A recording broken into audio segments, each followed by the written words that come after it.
Family dinners used to be my favorite thing. Loud, chaotic, and filled with laughter that made my stomach hurt. But that night, as I sat at my sister's long oak table surrounded by relatives, I felt something different in the air, a tension I couldn't quite name. My nephew, Ethan, was sitting across from me, swinging his little legs under the table. He was only 8, innocent, and brutally honest. The kind of kid who repeated everything he heard at home. Between bites of mashed potatoes, he looked up at me and said, in the sweetest, most casual tone imaginable, "Dad says you never help this family." For a second, the world just paused. Then came the laughter. Loud, sharp, and full of the kind of mockery that hides behind the guise of just a joke. My brother, Rick, leaned back in his chair with that smug grin I'd known since childhood. The one that always meant he was enjoying someone else's embarrassment. "Kids say the funniest things, huh?" he said, chuckling. Everyone laughed again. Everyone except me. I forced a smile, trying to keep my composure. I could feel my cheeks burn and my pulse quicken, but I swallowed it down. I had learned, long ago, that calling him out in front of others only made things worse. Rick had always been the golden child, the family man, the one who made big promises but rarely kept them. When Dad passed away, I helped Mom financially, quietly, without needing credit. I paid her rent, her medical bills, even covered Rick's debts a few times when he just needed help to get back on his feet. $3,000 a month. That's what I'd been sending him for nearly a year now, to help his family. He said his business was struggling, and his kids needed braces. I believed him. I always believed him. Because that's what family does, right? But sitting there, hearing those words from his son, realizing that he'd been bad-mouthing me behind my back, something inside me snapped. I smiled. Not a fake one this time, but a calm, deliberate, almost dangerous smile. "Good thing," I said, setting down my fork. "He won't miss the $3,000 I send him every month." The laughter stopped instantly. Rick's grin faded. My sister's fork clinked against her plate. My mom's eyes darted between us like she couldn't process what she'd just heard. The only sound in the room was the hum of the refrigerator in the background. Ethan blinked, confused. "What's 3,000? He asked softly. Rick cleared his throat and stammered, That's not what she meant." I looked right at him. Calm, steady, unapologetic. "Oh, I meant exactly what I said," I replied. "Every single month." I could see him scrambling, his pride, his facade, his carefully constructed image starting to crumble right there in front of everyone. He opened his mouth, but no words came out. Finally, Mom whispered, "You've been sending him money?" I nodded. For almost a year, he said his business was failing and he needed help keeping up with the mortgage. Her expression hardened. "Rick, is that true?" He tried to laugh it off. "Oh, come on. It's not a big deal. I was just..." But it was a big deal. It was a very big deal. Because for years, he'd made me feel guilty for not doing enough, even when I was the one holding everything together behind the scenes. The silence stretched long and heavy. I decided to end it. I picked up my napkin, folded it neatly, and stood up. "Well," I said, forcing a polite smile, "thank you for dinner. I think I've helped this family enough for one lifetime." And with that, I walked out, leaving my brother and his hollow laughter behind. But what happened after that dinner? That's where things really started to change. Because when you pull the mask off a liar in front of everyone he's fooled, you don't just expose him. You destroy the illusion that made him powerful. And over the next few weeks, my brother would learn exactly what it feels like to lose control, one secret at a time. For 2 days after that dinner, I didn't hear a word from anyone. No calls. No texts. Nothing. The silence was almost peaceful, until it wasn't. By the third day, my mother called. Her voice was calm, but there was something different about her tone, colder. "Your brother came by yesterday," she said. "He told me you embarrassed him in front of the family." I took a deep breath, gripping the phone tighter. "I told the truth, Mom." There was a pause. Then she sighed. "Still, you could have handled it privately." Privately. That word again. It was always privately when it came to Rick. Privately when he borrowed money. Privately when he lied about paying it back. Privately when he insulted me behind my back. "I tried that for years," I said.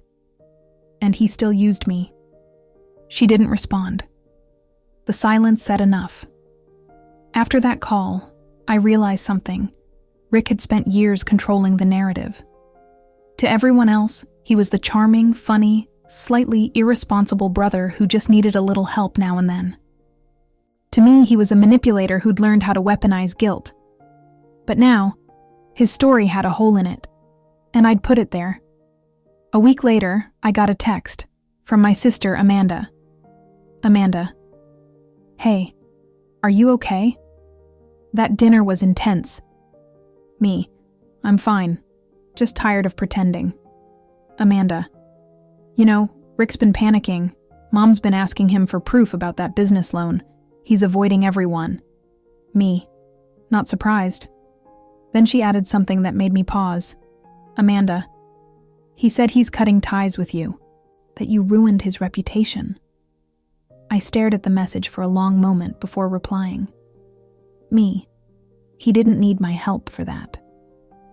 That night, I opened my laptop and went through months of transfers, every $3,000 I'd sent him, every message where he'd promised to pay me back next month. I organized everything into one neat, color-coded spreadsheet. It wasn't out of spite. It was about clarity.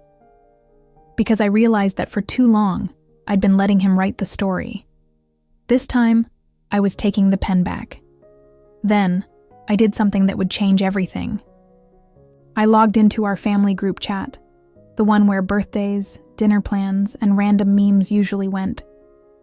I hadn't said a word in there since that dinner, but my finger hovered over the keyboard. And then, I typed, "Hey everyone, just clearing the air about what happened at dinner. For transparency, here's where the money went. Rick, you might want to explain to Mom why these business expenses look a lot like casino payments." I attached the spreadsheet and hit send. The typing bubbles appeared almost instantly. Mom, "Rick, what is this?" Amanda, "Oh my God, you said you needed money for braces." Rick, "You had no right to share this." I sat back, exhaled, and whispered to myself, "No, I had every right." Because the truth wasn't just mine. It was everyone's to see now. Over the next few days, the fallout was brutal. Rick stopped showing up to family gatherings. My mother was heartbroken. Not at me, but at the realization that her perfect son had been lying to her for years. My sister called to tell me that Rick had tried to spin the story again, saying I was out for revenge. "Do you believe that?" I asked her. "No," she said softly. "For the first time, I actually see what you've been putting up with." That night, I sat on my porch with a cup of tea, watching the sun dip below the trees. For the first time in a long time, I didn't feel angry. I didn't even feel hurt. I just felt free. But as peaceful as that silence was, something in me knew. Rick wasn't done. Men like him never just accept consequences. They find new ways to twist the story. And sure enough, a few days later, I got an email from my bank, a flagged login attempt. Someone had tried to access my account using an old password. I smiled, shaking my head. It seemed my brother hadn't learned his lesson yet, so I decided it was time to teach him one, properly. Because sometimes when someone mistakes your kindness for weakness, You have to remind them exactly who they're dealing with. After the bank alert, I knew Rick was panicking. He'd lost control of the story, the family's sympathy, and the cash flow that had quietly kept his life running. For years, he'd been feeding off everyone's generosity, but mostly mine. Now that I'd cut that line, he was desperate. 2 days later, I got a knock on my door. When I opened it, there he was, disheveled, jaw tight, that fake smile plastered on his face. "We need to talk," he said. I stepped aside. "By all means." He didn't even sit down before launching into it. "What you did was wrong. You humiliated me. You made me look like some kind of scammer." I crossed my arms. "I didn't make you look like anything, Rick. I just showed people what you were already doing." He clenched his fists. "You could have come to me directly." I laughed, sharp, cold, tired. "I did. Every time you said next week. Every time you promised you'd pay me back. Every time I believed you." He started pacing. "You've turned everyone against me. Mom won't even talk to me right now. I lost a client because they saw that post in the group chat." That one caught me off guard. "You shared your family group chat with your clients?" He froze. That told me everything. He'd been using me, and my money, to prop up whatever image he'd been selling to the outside world. The generous businessman, the family man who helped his struggling relatives. I took a step closer. "You know what your problem is, Rick? You think being the loudest one in the room makes you right. But people finally heard the truth, and you can't handle it." His face twisted, part anger, part embarrassment. "You think you're better than everyone now, huh?" "No," I said quietly. "Just tired of being less." He scoffed, grabbed his keys, and stormed out, muttering something about making this right. I should have been angry. Instead, I just felt done. That night, I poured a glass of wine, sat at my laptop, and checked my accounts again. No new alerts, no unauthorized attempts. But something about the way he'd said making this right stuck with me. Then around midnight, I got a message from one of Rick's coworkers. "Hey, just wanted to ask, did you really fund part of Rick's business?" I frowned. "Yes, why?" "Because he told everyone his company invested in your project, not the other way around." And there it was. The final twist of the knife. He'd been using my money to build his image, lying to his colleagues that he was the one helping me. That's why he'd never wanted to pay it back. So I did what any logical, emotionally exhausted person would do. I gathered receipts. Every bank transfer, every message, every date-stamped text. Then I printed them, neatly, clearly with labels. The next morning, I sent an email. Subject: clarification regarding Rick's business claims. I attached the evidence and sent it to his office group email. 10 minutes later, my phone started buzzing. First a call from Rick, then from Mom, then from Amanda, then silence. By that afternoon, Rick's company page was gone. His LinkedIn bio deleted. I didn't celebrate. I didn't even smile. I just sat on the couch, exhausted.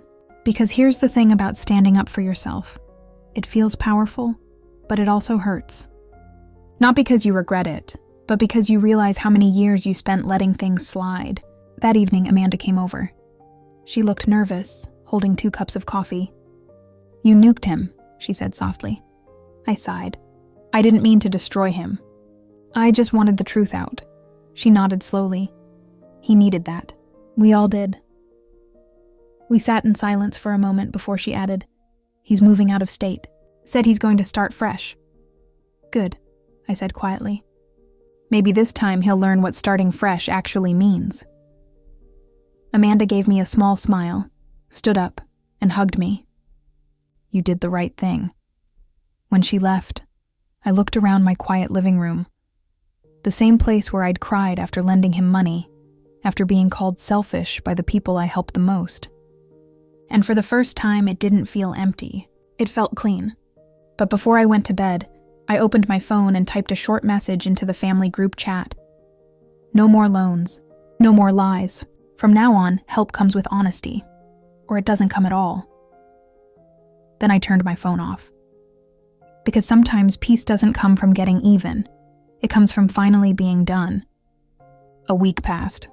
The dust started to settle, though the silence that followed was louder than any argument we'd ever had. Nobody in the family group chat said a word. Not Mom. Not Rick. Not even Amanda, though she texted me privately every few days just to check in. At first, I thought I'd feel guilty, like I'd gone too far by exposing him to his coworkers. But then I remembered every time I'd been told to keep the peace, to not make a scene, to just let it go. Those little moments of silence had been the bricks that built this entire mess. So this time, I let the silence stand. Then one evening, my dad called. He never called. When his name popped up on my screen, I almost didn't answer. "Hey, Dad," I said cautiously. "Hey, kiddo," he said, his voice rough. "Your mom's been upset about everything that happened with your brother." Of course. Here it comes, I thought. She says you embarrassed the family, that you should have handled it differently. I stayed quiet for a beat, then said, "Dad, I didn't embarrass the family. I just stopped protecting the wrong parts of it." He didn't respond right away. I could hear the faint hum of his breathing on the other end. Then he sighed. "You know, I saw those screenshots, the ones with the transfers. You weren't wrong." That stunned me more than I expected. "You looked?" "Yeah," he said. "Amanda showed me. You've been helping him for years. We had no idea." I sat down, gripping the edge of the counter. "Dad, I didn't do it for attention. I just didn't want to see him fall apart. And he took advantage of that," he said. "I should have seen it sooner." For a second, neither of us spoke. Then he added quietly, "I'm proud of you for standing up for yourself. You did what I couldn't." That one sentence, it hit harder than anything. Because growing up, Dad had always been the quiet one, the peacemaker, the man who'd stay silent to avoid confrontation, even when Mom and Rick twisted things until I was the villain. Now, hearing him say that felt like something heavy lifting off my chest. "Thanks, Dad," I said softly. "That means more than you know." We didn't talk long after that. But when I hung up, I realized something important. Sometimes closure doesn't come from an apology. Sometimes it comes from finally being seen. A few weeks later, Amanda invited me to lunch.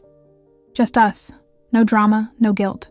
When I arrived, she was already sitting by the window, stirring her coffee nervously.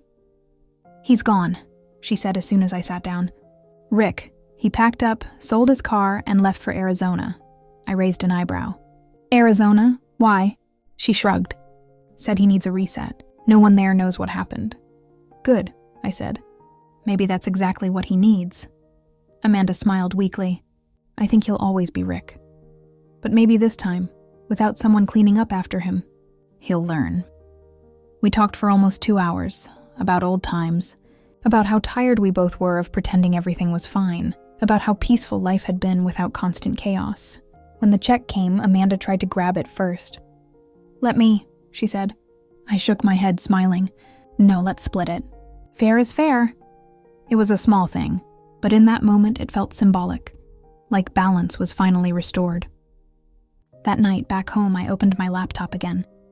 Not to post, not to prove anything, just to write, privately, for myself. I wrote down everything I'd learned from the last few months. That helping family doesn't mean sacrificing yourself. That silence doesn't equal peace. That sometimes the people who preach loyalty the loudest are the ones who expect you to stay quiet while they take advantage. And that setting boundaries isn't cruelty, it's clarity. When I finished, I closed the laptop and exhaled. The house was quiet. Peaceful. Then my phone buzzed. A text from Dad. "Dinner on Sunday?" "Just us and the kids. I'll cook," I smiled. Wouldn't miss it. And that was it. No big confrontation, no apology tour. Just a quiet invitation, a step forward. The next Sunday when I arrived, Dad actually did cook. Just simple spaghetti and salad. My kids laughed, playing with their cousins, and for once the air wasn't thick with tension. Mom was there too, quieter than usual. She didn't say much, but at one point she looked at me and said, "You look happier." "I am," I said simply. She nodded. Not an apology, but maybe the closest she could give. And that was enough. As we were leaving, Dad handed me a small envelope. Inside was a check, not from him, but from Rick. Just $500, a gesture. A start. I didn't cash it. I didn't need to. I just folded it, tucked it in a drawer, and left it there. A reminder that even the messiest endings can still find a little light. Because that's the thing about family. You can't rewrite the past, but you can stop letting it write over you. And for the first time in a long time, I finally felt like I was living my own story, not theirs.